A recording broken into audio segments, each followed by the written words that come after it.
ఎంత దుర్మార్గంగా ఉంది ఈ ప్రభుత్వము అని అంటే, సడన్ గా పీపీ గారిని మార్చేసిండ్రు కేసును బలహీనం చేయడం కొరకు.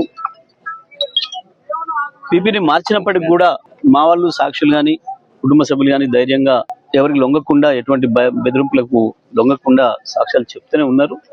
ఇటువంటి పరిస్థితులలో మధు ప్రధానంగా నిలబడి ఉన్నాడు ఇక్కడ అని చెప్పి మధును హత్య చేయడం ద్వారా మిగతా సాక్షులు కూడా భయపెట్టియాలి, ఆ కేసులో నుంచి బయటపడాలని ఒక దుర్మార్గమైన ఆలోచనతోని హత్య చేసినట్టు కనబడతా ఉంది.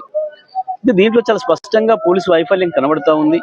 దురదృష్టం ఏంటంటే ఈ చిన్న చిన్న అధికారులను వాళ్ళ పేరు చెప్పడం సరికాదు. నేను తప్పకుండా సందర్భం వచ్చినప్పుడు వాళ్ళపైన చర్య తీసుకుంటాం. కానీ మధును పిలిచి స్వయంగా ఆ స్టేషన్ సంబంధించిన ఎస్ఐ కూడా నువ్వు ఎగిరిపోతావు అని చెప్పి మాట్లాడిండు. నాకు 15 రోజుల క్రితం వచ్చినప్పుడే మధు చెప్పిండు, ఇట్లా నన్ను ఎస్ఐ గారు పిలిచి నువ్వు ఎగిరిపోతావు అని చెప్పి భయపెట్టిస్తున్నాడు నన్ను ఇట్లా అని. ఇప్పుడు నేను చెప్పిన ఎగిరిపోతావు అని తెలిసినప్పుడు ఆయనదే కదా బాధ్యత, ఎస్ఐదే కదా బాధ్యత, కాపాడాల్సిన బాధ్యత ఆయనదే కదా మరి అనే మాట కూడా చెప్పి నువ్వు జాగ్రత్తగా ఉండు, కలిసి ఉండండి, ఎక్కడికి వెళ్ళినా ఒంటరిగా వెళ్ళకండి, అవకాశం ఇవ్వకండి ఆ దుర్మార్గులకని కూడా ముందే హెచ్చరించడం. అయినప్పటికీ కూడా దురదృష్టం మధును ఏదో పంచాయతీ ఉంది మాట్లాడాలి రమ్మని చెప్పి నమ్మించి తీసుకుపోయి కిరాతకంగా హత్య చేసింది.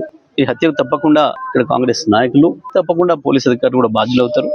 కానీ ఒకటి మాత్రం నేను చాలా స్పష్టంగా చెప్పదలుచుకున్నా పోలీసు అధికారులకి, ఇటువంటి క్రిమినల్ కేసులు 10 ఏళ్ల తర్వాతనైనా మళ్ళీ రీఓపెన్ చేసి బాధ్యులైన అందరి మీద కూడా కేసులు పెట్టి జైలులో పంపిన సందర్భాలు ఉన్నాయి. పోలీసు అధికారుల మీద కూడా పక్కన కూడా చూస్తా ఉన్నాం. ఐజీ డీజీ స్థాయి అధికారులను కూడా పాత కేసులలో తప్పుడుగా ప్రవర్తిస్తే, చట్టానికి విరుద్ధంగా ప్రవర్తిస్తే, విచారణలో ఏమైనా నిందితులకు అనుకూలంగా ప్రవర్తిస్తే వాళ్ళపైన కూడా కేసులు పెట్టి జైలులో పంపిన సందర్భాన్ని చూసినాం. అది దృష్టిలో పెట్టుకుని విచారణ చేస్తారని భావిస్తున్నాను నేను. ఇప్పటికైనా పోలీసు అధికారులు ఎక్కడ చిన్న అవకాశం ఇవ్వకుండా, ఎటువంటి అనుమానాలకు తావివ్వకుండా నిజమైన నిందితులు ఎవరో వాళ్ళని పట్టుకొని వాళ్ళకి శిక్ష పడే పద్ధతుల్లో విచారణ కొనసాగాలని చెప్పి నేను కోరుకుంటున్నా. కానీ ఎప్పటికప్పుడు నేను మాత్రం నిమిషం ఈ కేసును చూస్తూనే ఉంటా.